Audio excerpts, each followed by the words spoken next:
Hello दोस्तों, स्वागत है हमारा चैनल ग्लोबल स्टडी पर। आज जो हमारी वीडियो है मौलिक अधिकार पर है। जैसा कि जो 3 वीडियो मेरी पहले बन चुकी है, तो आज आ गया। और अगर आप लोगों ने जो पहले की वीडियो नहीं देखी तो वीडियो जरूर देखें, उससे आपको आपके अधिकार मौलिक अधिकार का पता लगेगा और कंपटीशन के लिए बहुत ही जो आर्टिकल 19 तक मेरी तीसरी वीडियो तक बात हो चुकी थी। आज है आर्टिकल 20। आर्टिकल 20 ये भी स्वतंत्रता के अधिकार में ही आता है। आर्टिकल 20 जिसमें बताया गया है अपराधों के दोष संबंध में दोष सिद्धि के लिए संरक्षण, यानी कि आपने कोई भी अपराध किया है तो उसके लिए आपको संरक्षण प्राप्त होगा। जैसे इसमें भी 3 प्रकार की स्वतंत्रता प्राप्त है। नंबर 1, अपराध के लिए केवल एक बार ही सजा दी जाएगी। इसका क्या मतलब हुआ? अपराध के लिए केवल एक बार ही सजा दी जाएगी। जैसे आपने कोई भी अपराध किया, तो उसे एक बार ही सजा दी जाएगी। ऐसा नहीं होगा। जैसे एग्जाम्पल के लिए लालू प्रसाद यादव जो बिहार के मुख्यमंत्री थे, उन्होंने चारा घोटाला में जेल गए थे। जेल जाने के बाद अब सरकार ये नहीं कह सकती है नहीं आप फिर से जेल जाओ। जैसे इलेक्शन में बोले कि अब तो हम खड़े होंगे, एग्जाम्पल दे रहा हूँ, एग्जाम्पल के तौर पर लालू प्रसाद को लिया, चारा घोटाला में एक बार जेल जा चुके हैं। अब दोबारा सरकार ये नहीं कह सकती है कि आपको फिर से जेल होगी। यानी कि अगर आपने कोई भी अपराध किया है तो उसे एक बार ही सजा दी जाएगी। ये नहीं होगा कि आज एक बार तो आपने सजा काट ली, उसके बाद फिर से आपको अगर सजा दी जा रही है तो कहीं ना कहीं आपके मौलिक अधिकार का हनन हो रहा है। अपराध के लिए केवल एक बार ही सजा दी जाएगी जी।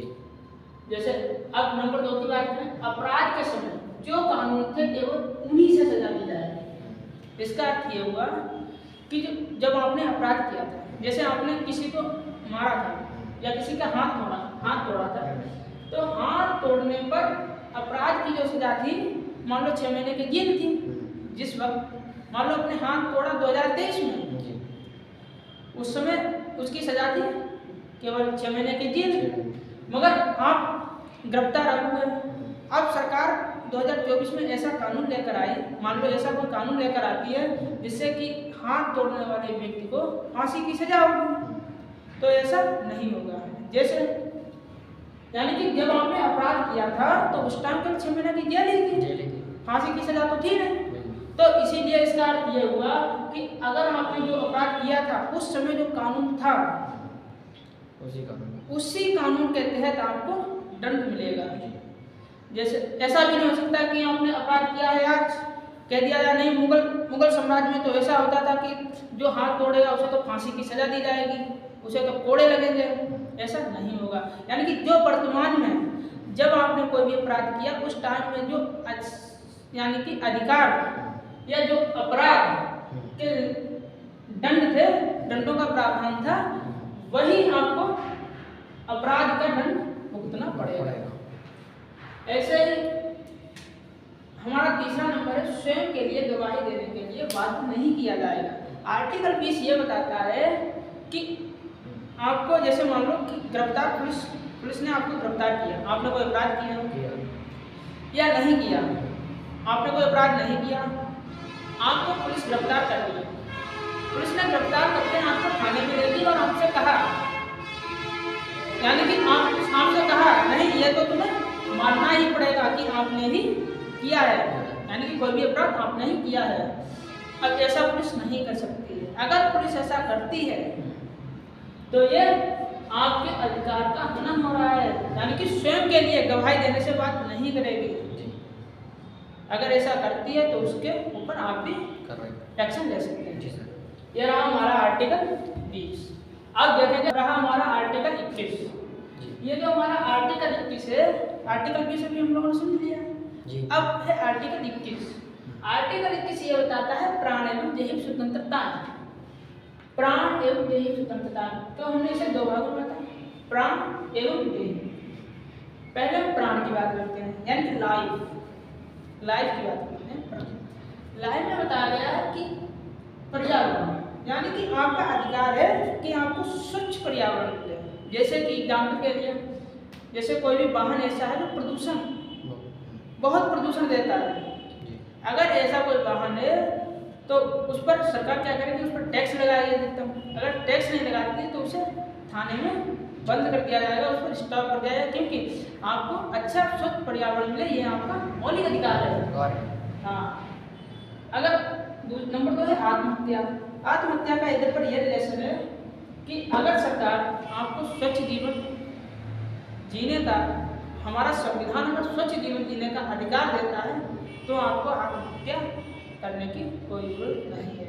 अगर आप अपनी आत्महत्या करते हो, आत्महत्या करके अगर मर गए यानी कि चले गए तो कोई बात ही नहीं। अगर आप बच गए तो IPC 309 के तहत आपको यानी कि वहाँ की जो स्थानीय पुलिस होगी वो आपको ले जाएगी, आपको बताएगी, आपको आपके अधिकार के बारे में बताएगी, अरे भाई आप भी इस देश का नागरिक हो, आप भी इस देश के हिस्सा हो, वो बताएगा। इसीलिए आत्महत्या यानी कि सिर्फ प्राण आत्महत्या भी आप नहीं कर सकते। हेल्थ की बात यहाँ पर यह है, स्वास्थ्य संविधान हमारा ये देता है कि आपको जैसे गरीब बच्चों के लिए जो टीका लगाया जाता है, स्वास्थ्य जैसे खसरा का टीका हुआ, बहुत सारे इतने महंगे टीके आते हैं, टीबी का टीका हुआ, पोलियो का टीका हुआ, ये जो हमारा सरकार देता है हमारे कहीं ना कहीं मौलिक अधिकार। मुझे हमारा मौलिक अधिकार ये प्राप्त है कि हमारे स्वास्थ्य का भी ध्यान रखा जाता है। ऐसे ही दैहिक की बात करें, दैहिक में एकांत विदेश यात्रा, जैसे एकांत की बात करें तो एकांत में आता है, जैसे एकांत की बात करें तो एकांत में आता है कि मेरा मन हुआ तो हम एकांत रहेंगे, जरूरी नहीं है हम किसी के साथ घूमें। मेरा मन हुआ कि विदेश यात्रा करें तो हम विदेश यात्रा करेंगे, यह हमारा दैहिक में आ गया। निजता का अधिकार, निजता मीन्स प्राइवेसी, यानी कि हम अपनी प्राइवेसी को किसी भी प्रकार से, यानी कि अगर हम दैहिक की बात करें तो प्राइवेसी, अपनी प्राइवेसी को गोपनीय रख सकते हैं। अगर हमारी प्राइवेसी को कोई भी व्यक्ति गोपनीय से अलोपनीय करना चाहता है, जब हमारी जो प्राइवेसी है उसे बाहरी गोपनीय को बाहर करना चाहता है, हमारे समाज को दिखाना चाहता है, तो कहीं ना कहीं वो आपके मौलिक अधिकार का हनन कर रहा है।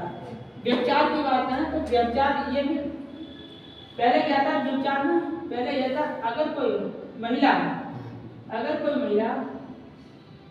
शादीशुदा, अगर कोई शादीशुदा महिला किसी दूसरे पति से संबंध बनाती थी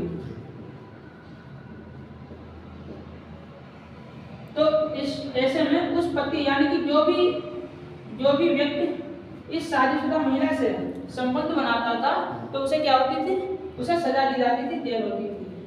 मगर अब ऐसा नहीं है। अब क्या हुआ, अब व्यभिचार में बताया गया अगर कोई शादीशुदा महिला है वो किसी अदर व्यक्ति से अगर संबंध बनाती है तो वो कानूनन अपराध नहीं होगा। ऐसे में अगर इस महिला शादीशुदा महिला का अगर पति है वो उससे तलाक लेना चाहता है तो वो ले सकता है उसे, यानी कि पहले से सजा दी जाती थी मगर अब से सजा नहीं दी जाएगी। यह हमारा आर्टिकल 21 बताता है कि एकांत और विदेश यात्रा, एकांत में यानी कि आपका मन हुआ एकांत में रह सकते हो, अकेले में रह सकते हो, ये आपका अधिकार है। आपकी मन हुआ कि विदेश यात्रा करेंगे तो आप विदेश यात्रा कर सकते हो। आपका मन हुआ निजता यानी कि आपकी प्राइवेसी को छुपा रखेंगे, आप अपनी प्राइवेसी को छुपा रख सकते हैं, आपकी प्राइवेसी कोई भी बाहर नहीं करेगा। अगर ऐसा कोई करता है तो आपको मौलिक अधिकार का हनन होता है। आपके विचार में यही बताया गया है कि अगर कोई महिला शादीशुदा है वो किसी भी व्यक्ति से अगर वो संबंध बनाती है तो ये उसकी मौलिक अधिकार है, ये उसका मौलिक अधिकार है। अगर उस पति को अगर कोई भी प्रॉब्लम होती है तो उससे तलाक ले सकता है। ये रहा हमारा आर्टिकल 21। अब देखेंगे आर्टिकल 22।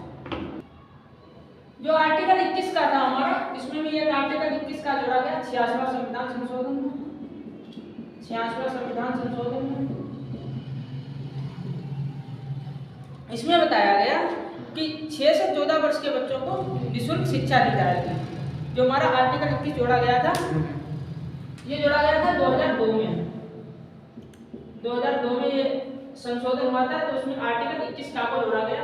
इसमें बताया गया कि जो 6 से 14 वर्ष तक के बच्चे हैं उन्हें निःशुल्क शिक्षा दी जाएगी, निःशुल्क और अनिवार्य शिक्षा दी जाएगी। ये भी आपका क्या है, मौलिक कर्तव्य है। ये भी आपका क्या है, मौलिक कर्तव्य है। अब हम देखेंगे आर्टिकल 22।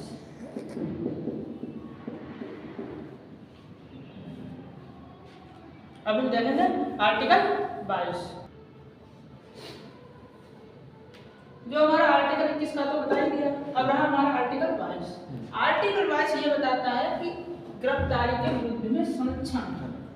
इसमें भी 3 प्रकार की स्वतंत्रता है। नंबर 1, गिरफ्तारी का कारण या वारंट दिखाना होगा। इसका क्या अर्थ हुआ, यानी कि अगर आपको पुलिस आपके घर पे मान लो गिरफ्तार करने आई, तो आप तो अपने घर पर बैठे हुए हो, आपको क्या पता। कोई भी व्यक्ति ने, जैसे आजकल अधिकांश होता है हमारे गांव में, जैसे हमारे गांव में, हम सबके गांव में कोई भी व्यक्ति अगर पढ़ लिख रहा है तो गांव के कुछ पड़ोसी लोग होते हैं वो FIR वगैरह दर्ज करवा देते हैं सड़क पर, जबकि उसे पता भी नहीं होता है। तो ऐसे में क्या होगा, उसमें आपको 3 प्रकार की स्वतंत्रता प्राप्त होती है। जैसे गिरफ्तारी का कारण बताना होगा, वारंट दिखाना होगा।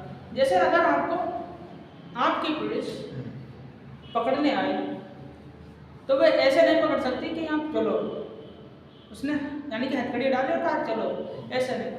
आप उससे कहोगे कि पहले तो मुझे कारण बताओ कि किस कारण मुझे पकड़ने आए हो, किस कारण मुझे पकड़ने आए हो, और उससे वारंट देख सकते हो आप। यानी कि मेरा वारंट दिखाओ, किस वारंट के तहत आप मुझे पकड़ने आए हो, तो ये आपको अधिकार है, आप उससे पता कर सकते हो। ऐसे गिरफ्तारी में जो दूसरा आता है वो आता है 24 घंटे के भीतर संबंधित न्यायालय में उपस्थित किया जाएगा, आने जाने समय को छोड़कर। इसका अर्थ ये हुआ, अगर आपको पुलिस पकड़ कर ले जाती है तो वे 24 घंटे के भीतर आपको तो, यानी कि पास में कोई भी न्यायालय हो, जैसे मजिस्ट्रेट ऑफिस या जो संबंधित न्यायालय होगा आपका जिस जगह का, उसमें 24 घंटे के भीतर आपको पेश किया जाएगा, आने जाने समय को छोड़कर। जैसे कभी आने जाने समय का छोड़कर, इसका अर्थ ये हुआ कि कभी कभी क्या होता है कि बहुत ज़्यादा भीड़ वगैरह होती है रोडों पर, जिसकी वजह से गाड़ी जो है धीमे चलती है, इसीलिए आने जाने समय को छोड़ दिया गया।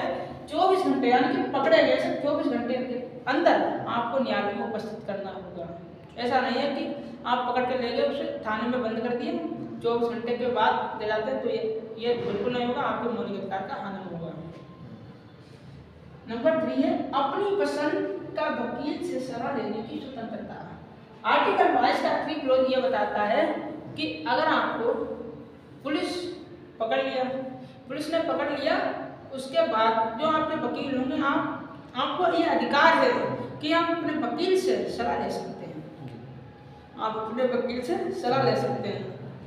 अगर आपको वकील, आप इतने गरीब हैं कि आपका कोई पर्सनल वकील नहीं है, तो ऐसे में आपको सरकारी वकील दिया जाएगा। ये आपका अधिकार है, ये आपका अधिकार है कि जो भी वकील होगा वो आपको अपनी मनपसंद का सरकारी वकील सरकार के द्वारा दिया जाएगा, जो आपके अधिकारों की बात करेगा। ये आपको आर्टिकल 22 गिरफ्तारी के विरुद्ध में संरक्षण प्राप्त करता है।